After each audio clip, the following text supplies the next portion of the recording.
dia mbola valatrany miaraka amintsika ao anatin'izao fotoana foy izay fampahiresantsika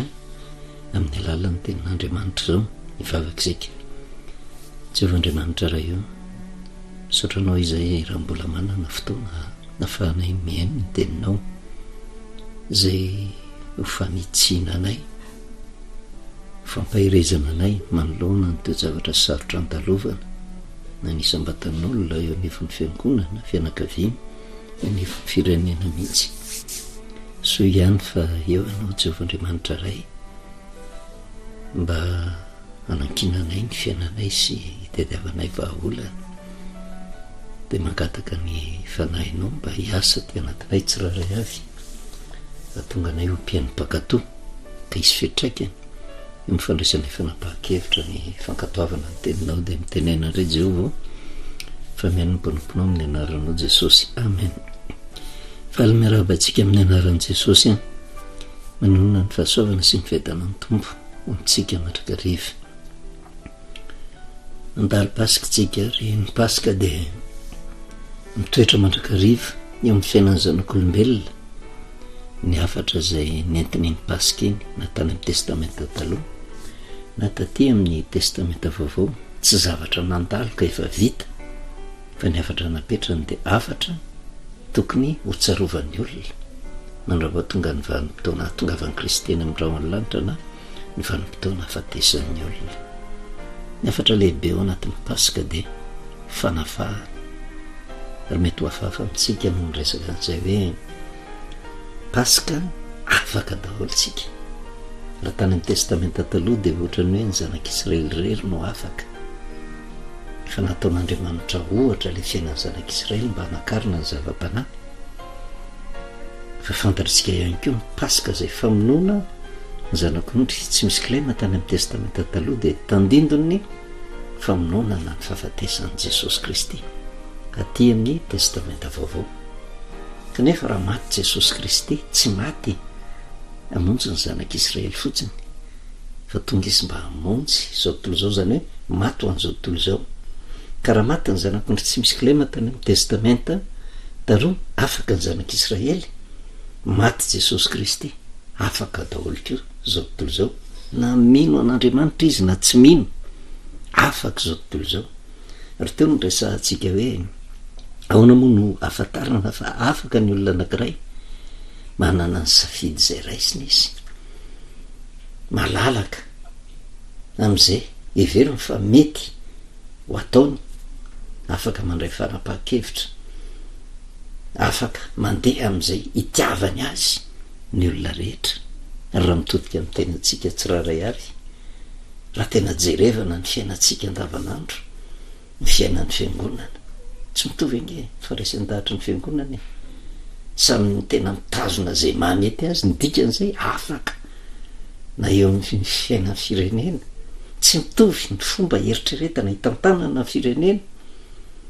Kanefa dia rehefa tonga eo ny mpitondra dia manana ny fomba izay heveriny fa mety hitantanana azy, olona afaka izy na eo anivon'izao tontolo izao aza.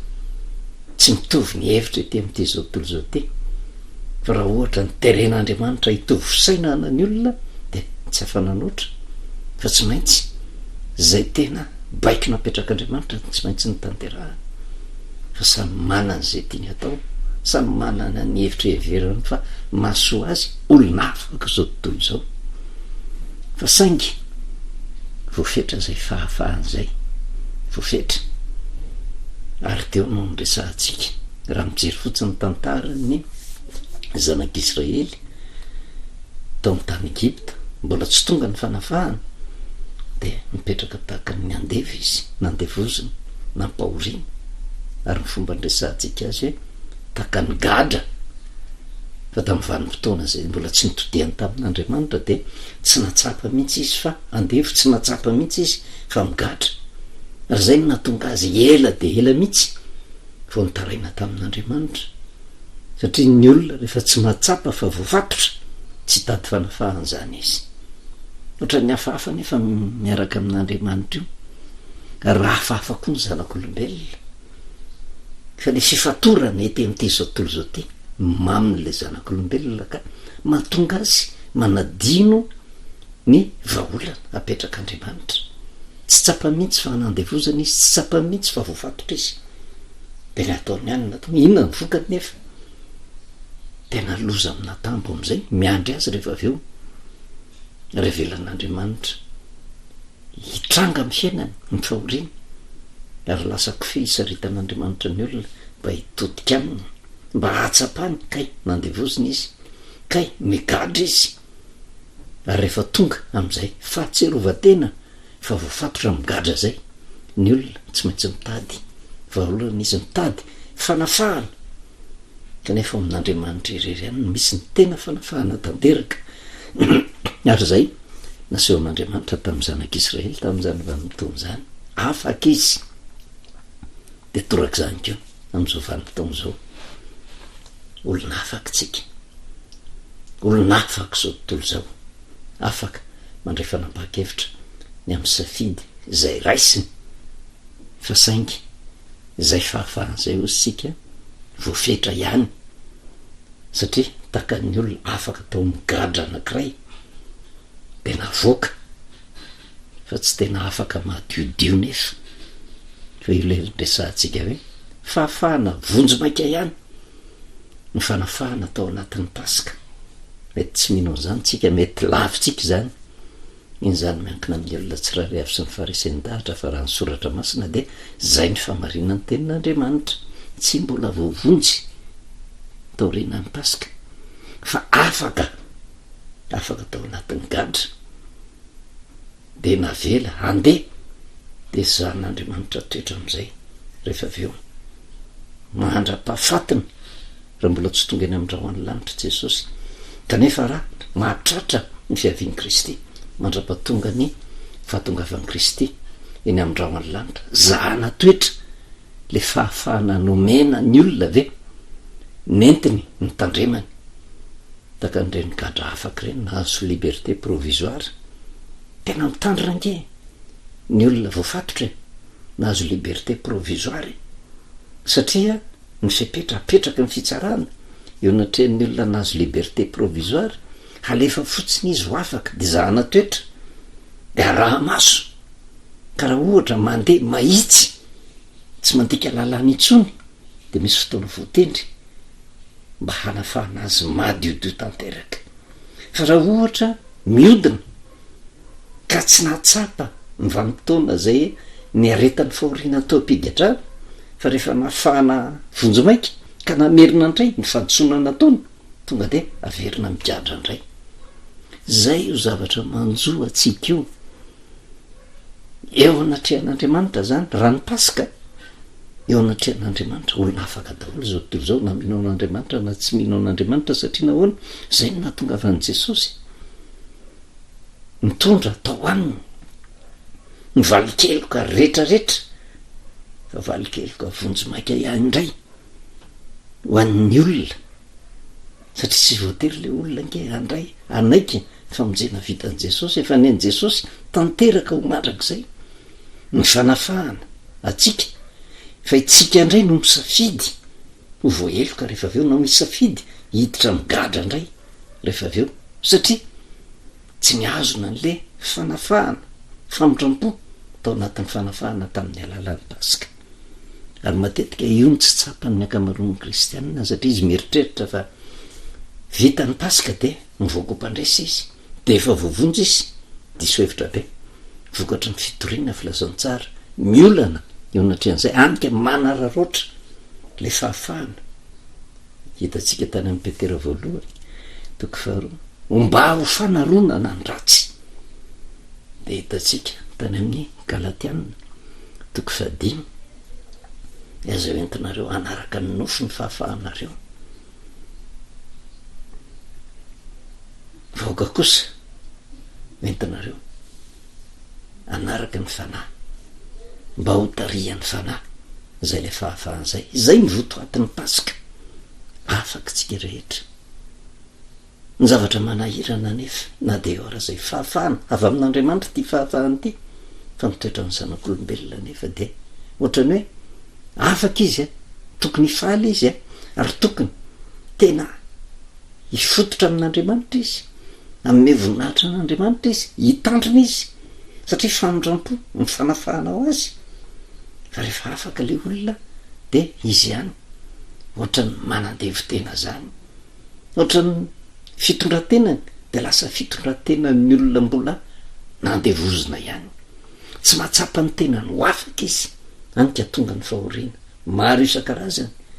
tsy nino ny fanafahana nataon'i Jesosy Kristy ka na de efa nafahana de zao ohatrany voafatotra mandrakariva enjadem-pahoriana ary zany ny fiainany zanak'olombelona am'izao vanim-potoana zao ary hitantsika taratra zany tamin'ny dinika ny fanaovan'i Jesosy Kristy tamin'ny jiosy tamin'izany vanim-potoana zany zay nino azy tena ampitiavana nanambarany Jesosy ny toerana misy azy any amin'ny Jaona toko 19 de zao no nambaran'i Jesosy Kristy ny 9:30 ka hatramin'ny 9:30 de hoy Jesosy tamin'ny jiosy zay nino azy misy jiosy resy lahatra tamin'izany vanim-potoana zany raha maharitra amin'ny teniko ianareo izy a de ho mpianatra tokoa ka ho fantatrareo ny marina ary marina afaka anareo tsy ho andevo nanamary teniny reto jiosy reto satria tena mivavaka izy sarotiny amin'ny didin'Andriamanitra sarotiny amin'ny lalàn'Andriamanitra kanefa Jesosy Kristy amin'ny Andriamanitra azy de mahafantatra fa mbola misy zavatra manandevo azy fa le fahafahana eritreretiny ananana tena tsy fahafahana fa tsy mahatsapa ny tenany ho andevo mihitsy izy de nitenen'i Jesosy Kristy ny lalana mba hahatonga azy tena hiaina am'izay fahafahan'izay raha maharitra miteniko ianareo sy de ho mpianatra tokoa ka ho fantatrareo ny marina de le marina afaka anareo tsy andevo mikolaka zany ny tenen'i Jesosy mbola andevo nareo mbola migadra ianareo mbola ohatrany maizina nareo mbola tsy afaka ianareo fa manoro hevitra raha maharitra miteniko de ahafantatra ny marina ary marina anafaka anareo tsy andevo fa inona ny zavatra mitranga ireo izy de namaly azy ka nanao hoe taranaky Abrahama zay fa tsy mba andevo ny olona atr'izay ka nahoana nataonao hoe ho afaka ianareo ka zay ny problema ny olona am'izao vanim-potoana zao efa tena afaka izy satria pasika tena afaka zao tontolo zao kanefa le fitondrantenany tsy fitondrantenan'ny olona afaka eo anatrehan'Andriamanitra satria ny marina tsy mitoetra ao anatin'ny olona ny marina tsy mitoetra ao anatin'ny olona kanefa izy mieritreritra ny tenany fa afaka fa inona ny tsy mahafaka azy satria ny marina tsy mitoetra ao anatiny de taka ny reto jiosy reto ahoana moa no lazainareo hoe afaka zay ohatrany tehiteny izy hoe ahoana no itenenanao fa migadry zay ahoana ny itenenanareo fa andevo zay kanefa mpitiavana ny tenen'i Jesosy raha maharitra miteniko de ho fantatrareo ny marina ary marina afaka anareo tsy andevo tsy nanaiky mihitsy izy zay ozy tsy mba andevon'olona hatramin'izay zany hoe tsy natsapa mihitsy izy fa voafatotra kanefa zay tsy fahatsapany fa voafatotra zay ny tena mahatonga azy tena mbola mitoetra ohatrany maizina ary eo no mahafinaritra amin'ny tenin'Andriamanitra ho atsika am'izao vanim-potoana zao nandalo pasika tsika de Andriamanitra te hanindro mafy ao amin'Andriamanitra ihany misy ny fanafahana fa saingy tsisy azon'Andriamanitra tao rehefa ny olona mitoetra taka ny reto jiosy reto efa tena ao anatin'ny fonja ao anatin'ny fanandevozana marary kanefa tsy mahatsapa ny toerana misy azy tanjona kendren'i Jesosy nefa ny anafaka azy amin'ny alalany fankataovana ny marina zay ozy tsy andevon'olona zany hoe tsy nanaiky mihitsy izy fa voafatotra tsy nanaiky mihitsy izy fa andevo ary zay ny tena mampahantra le vahoakan'Andriamanitra raha eo anatrehan'Andriamanitra zany tsika tena olona afaka daholo angehtsika fa saingy ny marina tsy mitoetra ao anatsika de ny zavatra mitranga na de afaka ary satria tamin'ny pasika fanafahana de mipetraka ho andevo mandrakariva le olona de mieritreritra izy fa milamina de mieritreritra izy fa mandeha ho azy ny fiainany de tsy tsapan'ntsony fa voafatotra izy tsy tsapan'ntrony faopigadrana izy ka rehefa ny olona ny tsy mahatsapa fa andevo rehefa ny olona ny tsy mahatsapa fa migadra tsy hitaraina mihitsy izy tsy hitady fanafahana mihitsy izy kanefa mitanjona kendren'andriamanitra mba hatonga nisam-batan'olona tena hitady zany fanafahana avy amin'andriamanitra zany fa ny tsy tehatra man'olona fa ny olona nefa matsiaro ory izy tsy sapa mihitsy finona ny mahatonga fahoriana amin'ny fiainan'ny olona tahaka ny zanak'Israely. Inona ny mahatonga ny fijaliana eo anatrehan'ny olona, inona ny mahatonga ny fisavorotahana eo amin'ny fiainan'ny olona, ary marina zany eo anivon'ny tokantrano, marina eo anivon'ny fiangonana, marina eo anivon'ny firenena mihitsy, tsy afa-bela fa tsy misy fiadanam-bola, tsy misy fandriam-pahalemana. Finona ny mahatonga an'izany? Tsy mahatsapa ny ankamaroan'ny olona fa tena ao anatin'ny aizina izy, tsy mahatsapa fa ao anatin'ny gadra izy. Ka rehefa tsy mahatsapa an'izay le hoe andevo zay izy tsy mahatsapa fa migadra zay izy tsy hitady fanafahana mihitsy, kanefa fahefahana tokana ihany no afaka mitondra fahafahana, de ny fahafahan'Andriamanitra. Ary zay no nahavoany zanak'Israely nandritra ny 300 taona tao amin'ny tany Egipta, satria nanadino an' Jehovah. Tsy mieritreritra izy fa fanandevozana ange ny fanadinoana an' Jehovah, fa ny faly sy ny liba tamin'ny fomba ny Egiptianina fotsiny, fanaon'ny Egiptianina, satria tena kilalao, fisotroana, fijangajangana, fanadinoana an' Jehovah, fampotsampy. Zany no toezavatra nisy tamin'ny zanak'Israely, ary mbola netinety ny fiainany tamin'izay satria nandeha araka ny sitrapony izy, tsy mbola nisy fahoriana tena ny anjady mafy taminy. Kanefa mizaha toetra Andriamanitra, velon'Andriamanitra aloha ny safidy ny lalaka lehany, de mananatra tsy moramora Andriamanitra, de ny fahoriana ny anjady tamin'ny zanak'Israely, safidi-pony ny mahatonga an'izay, de noho ny tsy fahatsapany fa tena nandevozina izy tamana tao amin'ny tany Egipta. Ary zay ny atahorana nefa am'izao vanim-potoana zao, le safidy zay raisin'ny olona na de afaka ary izy eo anatrehan'Andriamanitra fa lasa manadino an'Andriamanitra, de lasa manotaka nyreto jiosy reto zay nga andevon'olona hatramin'izay nahoana no ataonao hoe ho afaka ianareo satria tsy mahatsapa fa tena mbola voafato, fa tsy mahatsapa fa anatin'ny gadra. Ary ahoana no afantarana fa voafato, fa ahoana no afantarana fa tsy mbola tonga ny fahafahana? Ny fijaliana miatra amin'ny isam-batan'olona, fijaliana miatra eo anivon'ny firenena. Zany olona afaka zany ake tena milamina ny fiainany, fa tsy misy fiainana milamina zany afa-tsy eo amin'Andriamanitra. Ary miandro nefa Andriamanitra, roviana vo hitodika amin'Andriamanitra ny olona. Ary raha atao zao fampahirezana zao, tsy misy fitsarana na iza na iza. Ary Andriamanitra tsy mijery sarangan'olona, tsy mijery toerana fonenan'ny olona, tsy mijery firazanan'olona, tsy mijery arenan'olona na fahantran'ny olona. Andriamanitra tsy manavaka fa te hitondra fanafahana ho an'ny olon-drehetra ninninona toerana misy azy, ary tsy misy fitsarana na iza na iza. Ao anatin'izao fampahirezana zao fa fitiavana avy amin'Andriamanitra mba hatonga antsika hisafidy lalana azahoantsika vahaolana, mba iray fo iraisaina tahaka ny zanak'Israely tamin'izany vanim-potoana zany, andeha hitady vahaolana amin'Andriamanitra, fa Andriamanitra ihany ny tompony vahaolana. Fa ny zavatra lehibe ampitaina amintsika, nandalo pasika tsika, afatsika, kanefa ny olana de ty ny fipetrahan'ireny tenindreny. Raha mampatsiaro kely mamerina, Petera voalohany 2:2, ary zay nefa mivoamaika mahatonga an'le olona tafiditra ao anatin'ny tena fankejana, ao anatin'ny fanandevozana. Afaka izy fa ny fietsy, ny fombany, fanapahan-kevitra, ny safidiny ohatrany voamaika mampiditra azy ao anaty tranomaizina. Petera voalohany 2:2, fa olona afaka ianareo nefa aza mitondra ny fahafahanareo fanaronana ny ratsy fa toy ny mpanompon'Andriamanitra. Toromarika, olona afaka fa tsy mitondra tena tahaka ny mpanompon'Andriamanitra ny olona, fa zay fahafahan zay entiny anaronana ny ratsy fa tsy tonga saina izy fa vozay ny zavatra to de zao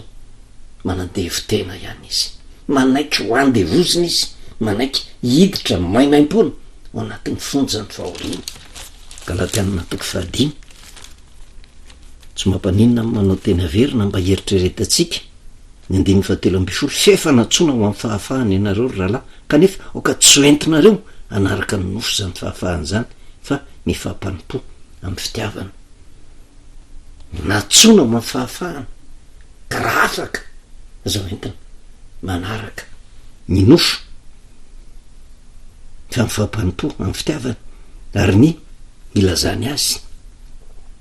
eo ny fantateraka amin'ny teny iray ihany ny lalàna rehetra ozy de zao tiavany namanao tahaka ny tenanao fa raha mifandramatra sy mifampihinana ianareo